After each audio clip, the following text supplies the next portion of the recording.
నమస్తే, welcome to Telugu 360. ఏదైతే TRS Bhavan ఉందో దద్దరిల్లిపోయింది. కేసీఆర్ 71వ జన్మదిన సందర్భంగా ఉత్సవాలు అయితే జరుగుతూ ఉన్నాయి. మనం చూస్తూ ఉన్నాము బీఆర్ఎస్ భవన్ లో భారీ ఎత్తున కార్యకర్తలు అయితే రావడం అయితే జరిగింది. మరి భారీ ఎత్తున అయితే జరుగుతూ ఉన్నది. కేసీఆర్ టీఆర్ఎస్ భవన్ లో లేకపోయినప్పటికీ కూడా మరి ఈ సందర్భంగా జనాలు, ఇక్కడ ఉన్న నాయకులు కావచ్చు, ఇక్కడ ఉన్న ఎవరైతే అభిమానులు కావచ్చు, ఇక్కడ తండోపతండాలుగా వచ్చిన సిచ్యువేషన్ అయితే కనబడుతున్నాయి. మీతో ఒకసారి మాట్లాడించే ప్రయత్నం చేద్దాము. కేసీఆర్ లేని లోటు ఏ విధంగా ఉంది తెలంగాణలో తెలుసుకునే ప్రయత్నం చేద్దాము. ఎలా అనిపిస్తా ఉంది ఈ రోజు కేసీఆర్ జన్మదినము? కేసీఆర్ ఇక్కడ లేకపోయినా కానీ గులాబీమయం అయిపోయింది, తండోపతండాలుగా వస్తా ఉన్నారు. ఎలా అనిపిస్తా ఉంది? చాలా కాబోయే కమింగ్ సీఎం కోసం జన్మదిన శుభాకాంక్షలు చెప్పనీకే మేము వచ్చినాము. కానీ సీఎం లేని లోటు చాలా కనిపిస్తుంది. ఎందుకంటే పథకాలు అనేది 420 హామీలు అయిపోయినాయి. ఏం గ్యారంటీ లేదు. రైతు బంధు లేదు, రైతు బీమా లేదు, మన రేషన్ కార్డులు లేవు. ఒక బస్సు ఒకటే ఫ్రీ పెట్టారు, కానీ దాంట్లో కూడా ఎవరైనా డ్యూటీ చేసుకోవాలంటే కాలేజ్ పిల్లలకు కూడా చాలా ఇబ్బంది అవుతుంది. మరి బస్సు పెట్టినప్పుడు బస్సు తగ్గట్టు జనం పెరిగినప్పుడు జనం తగ్గట్టు బస్సులు కూడా పెంచాలి కదా. అలాంటి చాలా ఇబ్బంది అవుతుంది. కాకపోతే ఏంటంటే కేసీఆర్ చేసినంత చేయలేకపోతుండు. ప్రతిదీ హామీలు ఇస్తుండు. ఇప్పుడు కూడా ఏమన్నా ఇస్తుండే అంటే మన యూట్యూబ్లో ఉగాదికి కూడా రేషన్ కార్డులు ఇస్తా అంటుండు. అన్ని దేవుళ్ళ మీద ధర్మాలు తింటుండు. అది ఆయనకేమనుకు వస్తుంది, కానీ వేరే వాళ్ళకి ఎవరికి ఏం రాదు. ఇక పథకాలన్నీ అన్ని అమలు చేస్తా ఉన్నాము, ప్రజలంతా సంక్షేమ పథకంలో నడుస్తా ఉంది. కేసీఆర్ కుటుంబ పాలన అని చెప్తా ఉన్నారు కదా. కుటుంబ పాలన అంటే ఏడ కుటుంబ పాలన? ఆడ మోడీ దగ్గర ఉన్న వాళ్ళు కూడా బీజేపీ వాళ్ళు, క్రికెట్ ప్లేయర్స్ చాలా కుటుంబ పాలన అంటే మనం టోటల్ గా ఎంక్వైరీ చేస్తే మీ మీడియా వాళ్ళు ఎంక్వైరీ చేస్తే అన్ని బయటపడతాయి. ఎందుకంటే కుటుంబ పాలన ఉంటుంది, ఎవరైనా ఉంటుంది, పనిచేసే వ్యక్తి కావాలి మనకు. కుటుంబ పాలన అలాంటి రాజీవ్ గాంధీ చేయలేదా, ఇందిరాగాంధీ చేయలేదా, సోనియా గాంధీ చేయలేదా? అది కుటుంబ పాలన. ఇదేమన్నా ఎన్ని తరాలు అయింది? 70 ఏళ్ళు అయిందా? 10 సంవత్సరాలు అయింది. 10 సంవత్సరాల అభివృద్ధి చేయలేదా? 30 లక్షలకు భూమి ఉంటే 3 కోట్లకు ఎకరా అయింది. అది అది అది అది అందరికీ వనుకొచ్చిందా, లేకపోతే కేసీఆర్ ఫ్యామిలీకి వనుకొచ్చిందా? అది నా ఉద్దేశం. ఇదే ఇంకొంత మనతో కూడా మాట్లాడించే ప్రయత్నం చేద్దాం. ఇక్కడ మేడం వాళ్ళు అయితే చాలా మంది అయితే ఉన్నారు, తెలుసుకునే ప్రయత్నం అయితే చేద్దాం. ఎలా అనిపిస్తా ఉంది? కేసీఆర్ లేకుండా సంవత్సర కాలం అయిపోయింది పరిపాలన. రేవంత్ రెడ్డి పరిపాలన ఏ విధంగా? బాగాలేదు. కేసీఆర్ ప్రభుత్వం లేకపోతే అసలు బాగాలేదు. రేవంత్ రెడ్డి మహిళలకి అన్ని ఇస్తా ఉన్నామని చెప్తా ఉన్నారు. ఫ్రీ బస్ కూడా స్టార్ట్ చేసి. ఫ్రీ బస్ తప్ప ఏమీ లేదు. ఫ్రీ బస్ ఒకటి ఇచ్చినారు, పింఛన్ పెంచుతా అన్నారు. ఆ పింఛన్ కూడా 2 నెలలకోసారి 3 నెలలకోసారి వస్తుంది వచ్చే వాళ్ళకు కూడా. మహిళలకి సారీ అంటే ₹1,00,000 కూడా వడ్డీ లేని రుణాలు ఇస్తా ఉన్నాం అన్ని చెప్తా ఉన్నారు. వడ్డీ రేటు రుణాలు ఇప్పటి వరకు రాలేదు. అసలు బతుకమ్మకి చీరలు కూడా ఇవ్వలేదు. ఏవో పట్టు చీరలు ఇస్తా అన్నాడు, అవి కూడా ఇవ్వలేదు. చెప్పండి అమ్మా, ఎలా అనిపిస్తా ఉంది కేసీఆర్ లేని పాలన? మాకు బాగోలేదండి రేవంత్ రెడ్డి గారు. మాకు 4,000 వేస్తా ఉన్నారు, పెన్షన్ వేయట్లేదు. 2,500 పథకం ఇంతవరకు ఇలా అమ్మలేదు. అసలు బాగోలేదు మాకు ప్రభుత్వం. తప్పకుండా రావాలి. మాకు ఇల్లు రావాలండి, ఇల్లు రావాలంటే ఆయన రావాలి. 6 పథకాల మీద డిమాండ్ చేస్తున్నాం. ఈ రోజు కేసీఆర్ బర్త్డే ఇంత గ్రాండ్ గా చేసిరు కాబట్టి, ఎందుకంటే ఈ ప్రభుత్వం దిగిపోవాలి. లేడీస్ లకు ఎలాంటి ఉపాధి కల్పించలేదు. అసలు 2,500 ఫస్ట్ మాకు అప్పు ఉంది. కేసీఆర్ ప్రభుత్వం అప్పు తీర్చాలి. అప్పుడు ఆయన పింఛన్లు రావట్లేదు. మా విద్యార్థులకి స్కూటీ ఇస్తానన్నాడు, స్కూటీ ఇవ్వలేదు. అసలు మరి ఏ పని కూడా జరగట్లేదు. గ్యాస్ బిల్లు కూడా చాలా మందికి రాలేదు, డబుల్ బెడ్రూమ్ రాలేదు, పింఛన్ రాలేదు. మరి దీనంత దారుణంగా ఏ ప్రభుత్వం చూడలేదు మేమైతే. ఎందుకంటే కేసీఆర్ ప్రభుత్వం ఉన్నప్పుడు అన్ని పథకాలు అందినాయి. కానీ వాళ్ళు అనుకుంటారు గొప్పగా మేమే చేసామనేసి. ఇక్కడ కేసీఆర్ పాలన అభివృద్ధి జరిగిందని చెప్తా ఉన్నారు. కానీ కేసీఆర్ పాలన కాళేశ్వరం దోపిడీ చేసిరు, లిక్కర్ స్కామ్లు చేసిరు, ఆ స్కామ్లు చేసిరు, ఈ స్కామ్లు చేసిరు, తెలంగాణ ఆగమాగం చేసిరు అని వాళ్ళు చెప్తారు కదా. అలా ఒకసారి పోయి చూడమని చెప్పండి, ఇంజనీరింగ్ తీసుకెళ్లి వెరిఫికేషన్ చేసుకోమని చెప్పండి. వాళ్ళు ఎంత వీళ్ళు కాంగ్రెస్ ప్రభుత్వమే పెద్ద అవినీతి, ఇంకా టీఆర్ఎస్ ప్రభుత్వం మీద అవినీతి చేయడం అది ఎంతవరకు కరెక్ట్? అది మీ మీడియా వాళ్ళకు కూడా తెలుసు. ఎందుకంటే ఏ ప్రభుత్వం ఎలాంటిదో. కాంగ్రెస్ ప్రభుత్వం అంత దారుణంగా ఆ లీడర్లు మొత్తమే రాజకీయాలుగా గూండాలా తయారైంది.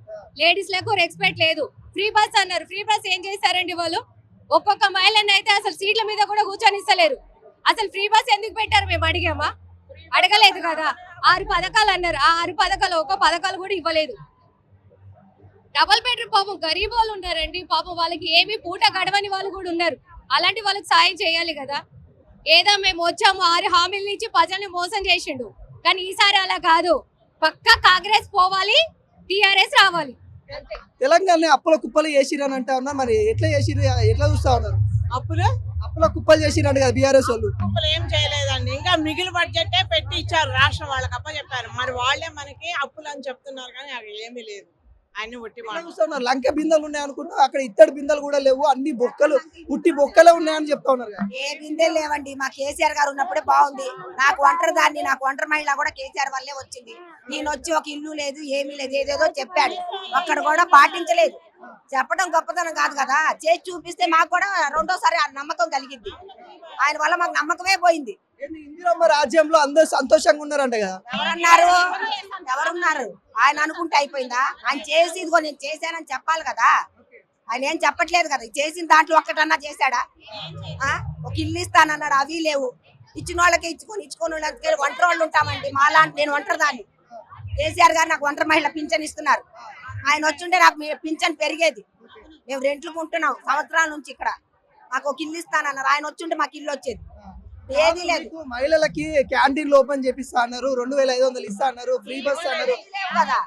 ఏవి లేవు కదా. పోనీ వచ్చి ఆయన సంవత్సరం అయింది కదా, పోనీ ఒకటన్నా వచ్చిందా? వస్తే మీ ప్రెస్ వాళ్ళకి తెలియకుండా ఉండవుగా, ఏదైనా వస్తే తెలుస్తాయి కదండి. ఏమి రావనే కదా.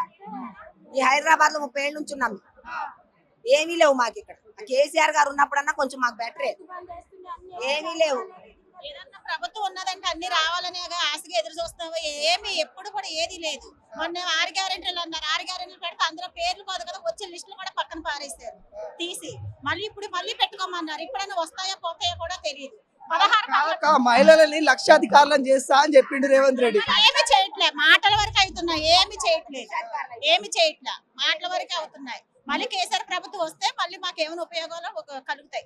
ఇందిరమ్మ రాజ్యం తీసుకొచ్చిన అక్కయ్యలు అంతా సంతోషంగా ఉన్నారు అని చెప్తా ఉన్నారు కదా. చెప్తున్నారు, అది మాటల వరకే పోతున్నాయి కదా, పనులు అవుతులేదుగా. మాటల వరకే అవుతున్నాయి, పనులు అయితే అవుతులేదుగా. ఏమి అవట్లా, మాటల వరకే. కేసీఆర్ 10 సంవత్సరాలు దోపిడీ చేసిండు, అరాచకం చేసిండు, వాళ్ళ కుటుంబ పాలనలో తెలంగాణ ఆగం పట్టించారు అంటారు. పొందిన వాళ్ళు అంటున్నారు, పొందలేని వాళ్ళు అంటున్నారు. తీసుకున్న వాళ్ళు కూడా అదే మాట అంటే ఇంకా అది మీకే తెలియాలి. అది తీసుకున్న వాళ్ళు కూడా అంటున్నారు కదా మాట. వాళ్ళ ప్రభుత్వంలో ఈ రోజు మరి ఇల్లు వచ్చిన వాళ్ళు ఇళ్లలోకి వెళ్ళలేదా, తీసుకోలేదా, వాళ్ళు లేరా? వాళ్ళు కూడా అదే మాట అంటే అది మీరు మీ మీదే ఉంది ఆధారపడి. స్థానికంగా ఎన్నికలు వస్తాయి, మళ్ళీ సర్పంచ్ ఎన్నికలు ఇవన్నీ వస్తాయి. మళ్ళీ కాంగ్రెస్ పార్టీ ఘన విజయం సాధిస్తుంది. మళ్ళీ బీఆర్ఎస్ ఆ ఫామ్ హౌస్ కే పోవాలని అంటూ ఉన్నారు కదా. అవును, మరి దానికి అవును ఏది కూడా ఏమో రావాలని అందరూ ఆశగా ఎదురు చూస్తున్నాం. మరి ఎవరేం చేస్తారనేది వాళ్ళపైదే ఉంది. మేము వచ్చి 16 సంవత్సరాలు అయింది హైదరాబాద్. 16 సంవత్సరాలు బట్టి ఒక రేషన్ కార్డు లేదు, ఇందిరా ఇల్లు లేదు, కనీసం పిల్లల స్కాలర్షిప్ లేదు. ప్రతిదీ కూడా రాదు లేదు ఇదే నడుస్తుంది ఇక్కడ.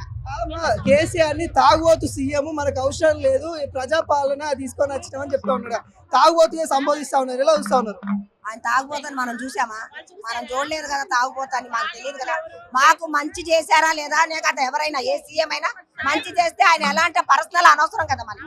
మనకు బాగు చేశాడా లేదా అనేదే కదా మనకు కావాలా.